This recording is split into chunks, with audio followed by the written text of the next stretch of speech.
আচ্ছা, প্রথমে আপনাদেরকে একটা অত্যন্ত সুখবর দিয়ে শুরু করি যে ইউএইতে আমাদের বাংলাদেশি ভাইরা যারা ওই সময় এই আন্দোলনে শরিক হয়েছিলেন এবং ওখান থেকে তারা দাবি তুলেছিলেন যে আমাদের দেশের পরিবর্তন, এবং তারা এই বৈষম্য বিরোধী ছাত্রদের আন্দোলনে একাত্মতা ঘোষণা করেছেন, তাদেরকে আপনারা জানেন যে ওইখানকার সরকার তাদেরকে 57 জনকে তারা যাবজ্জীবন কারাদণ্ড দিয়েছে। এবং সেখানে আমাদের প্রধান উপদেষ্টার ব্যক্তিগত উদ্যোগে ওখানকার আমিরের সঙ্গে যোগাযোগের মাধ্যমে আপনাদের আজকে এই সুখবর প্রধানত উপদেষ্টা আমাদেরকে বললেন যে তাদের সবাইকে মাফ করে দেওয়া হয়েছে। এটা অত্যন্ত আনন্দের খবর, এবং এটা এবং আমি মনে করি এটা ইউনুস ভাইয়ের মতন আমাদের একজন নেতা না হলে এভাবে আন্তর্জাতিকভাবে এই জিনিসটা আসতো না। সো আমরা খুবই খুশি। আর আজকের আলোচনার ব্যাপারে আমরা সম্পাদকরা যারা একসঙ্গে হয়েছিলাম, আমরা প্রথমে এই প্রধান উপদেষ্টা এবং বিশেষ করে প্রফেসর ইউনুস এবং তার সরকারের যে কর্মকাণ্ড, আমরা এটাকে সম্পূর্ণভাবে আমাদের একাত্মতা ঘোষণা করছি। আমরা চাই যে একটা নতুন দিগন্ত বাংলাদেশে উন্মোচিত হোক।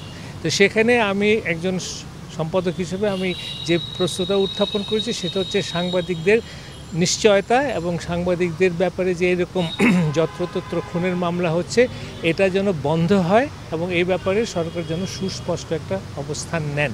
সাংবাদিকদের যদি কোনো রকম দোষ থাকে, তারা যদি দুর্নীতির কারণে থাকে, তাদের সঙ্গে আলাদা মামলা হবে, কিন্তু এইভাবে যেন না হয়। আচ্ছা, আলোচনার মধ্যে একটা এসছে যে আমরা চাই যে বাংলাদেশে একটা জাতীয় ঐক্য স্থাপিত হোক। আমরা একটা বিভক্ত জাতি, বিভিন্নভাবে রাজনৈতিকভাবে আমরা যেন একটা ঐক্য স্থাপন করতে পারি। আমরা এটাও বলেছি যে আমরা এই সরকারের কাছ থেকে কতগুলো গুরুত্বপূর্ণ সংস্কার আমরা আশা করছি। সেই সংস্কারের মধ্যে সংবিধান পরিবর্তন, তারপরে আমরা বলেছি লোকাল গভর্নমেন্টকে স্ট্রেংথেন করা, তারপরে আমরা বিভিন্ন যে স্বায়ত্তশাসিত সংস্থাগুলো আছে, anti corruption commission, human rights commission, election commission, এগুলো রিফর্ম করে এবং সত্যিকার অর্থে একটা গণমুখী সংস্থা, এবং নির্বাচন কমিশন বিশেষ করে তারা যেন ভবিষ্যতের সমস্ত নির্বাচন সত্যিকার অর্থে জাতির এবং ভোটারদের চিন্তার প্রতিফলন ঘটান, এরকম একটা সংস্থা চাই। আমরা অ্যান্টি কারাপশন কমিশন চাই যে সত্যিকার অর্থে দেশের যেসব দুর্নীতি আমাদের হয় তারা যেন স্বাধীনভাবে। আরেকটা কথা আমরা বলেছি যে এই যে বিএসএস, বিটিভি এবং রেডিও যেটা সরকারের নিয়ন্ত্রণে, এদেরকে সাহিত্য শাসন দেওয়া, তারা যেন পেশাগতভাবে তারা যেন তাদের দায়িত্ব পালন করতে পারে। তারপরে আমরা এটা কিন্তু সবাই বলেছি, এটা না কোনো ঐক্যমতের কথা না, আমরা ওখানে যেটা তুলেছি সেটাই বলছি। মিডিয়া নিষ্পেষণের কালাকানুন রদ করার কথা। হ্যাঁ, মিডিয়া নিষ্পেষণের যতগুলো কালো আছে সেগুলোর, যেমন digital security act, cyber security act, এই ধরনের আইন যেন অ্যাটলিস্ট এই মুহূর্তে ঘোষণা হয় যে এগুলোতে সাংবাদিকের নিপীড়নের যেসব অধ্যায়গুলো আছে এগুলো কার্যত হবে না, এবং এটার রিফর্মটা ওনারা সময় নিয়ে এটা করবেন। এখানে আরও প্রস্তাব এসছে যে এই যে কনস্টিটিউশনাল রিফর্মের যে ব্যাপারটা, সেখানে যে এই প্রধান উপদেষ্টা উনি যদি মনে করেন যে একটা গ্রুপ করে দেওয়া, একটা বিশেষ কমিটি করে দিয়ে সব ধরনের যে আইনের পরিবর্তন, আপনার জুডিশিয়ারির ইন্ডিপেন্ডেন্স, তারপরে পুলিশ রিফর্ম, এগুলো সব কিছু যদি একটা গ্রুপের কাছে হয় বা বিভিন্নভাবে হতে পারে, অর্থাৎ এগুলোর আমরা পরিবর্তন চাই, এগুলোর আমরা গণতান্ত্রিক রিফর্ম চাই।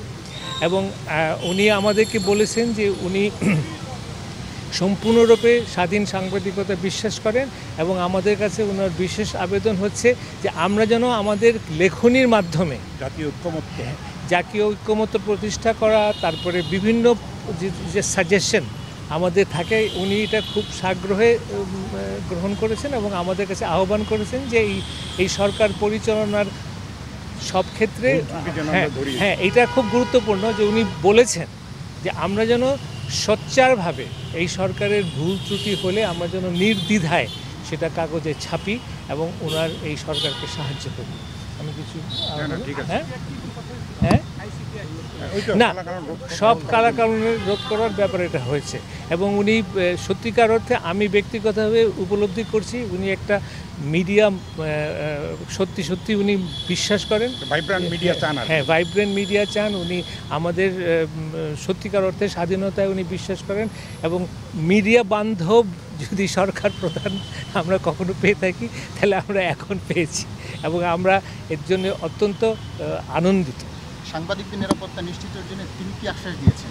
না, উনি বলেছেন যে এগুলো অবশ্যই তার সরকারের কোনো রকম মানে পলিসিগত না, এটা হচ্ছে এটা তো আপনারা জানেন অনেক জায়গা থেকে হচ্ছে, বাট উনি এটা থেকে সম্পূর্ণ নিজের সরকারকে উনি বলছে এটা আমাদের পলিসি না। নির্বাচনের কথাটা বলি, যৌক্তিক সময়ে যেটা ও আরেকটা কথা ছিল যে এই সরকার মানে এই অন্তর্বর্তীকালীন সরকার কতদিন এটা থাকবে, এটা আমাদের কাছে উনি জিজ্ঞেস করেছেন। তো এটা নিয়ে অনেকেই মতামত দিয়েছেন বিভিন্ন সময়, কিন্তু মূল কথা যেটা আসছে সেটা হলো যে এই সরকারের এজেন্ডা কি, সেই অনুপাতে সময়।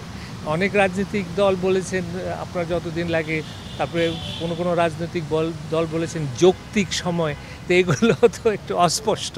তো ওনার ইচ্ছা যে আমরা ইভেন খবরের কাগজের মাধ্যমেও টেলিভিশনের মাধ্যমেও এগুলো নিয়ে বিস্তারিত আলোচনা করে ওনাকে একটা ধারণা দিই যে জাতি কী চায়। হ্যাঁ, জাতি কী চায়, কয় বছর হতে পারে, 2, 3, 5, এটা নিয়ে ওনার কোনো নিজস্ব কোনো চিন্তা নাই। উনি চান জনতার চিন্তাটা জানতে এবং সেই ব্যাপারে উনি মিডিয়াকে আহ্বান করেছেন যে আমরা যেন সেই একটা মিডিয়া হয়ে মানে জনগণের কথা লিখি এবং ওনাকে জানাই যে কতদিন।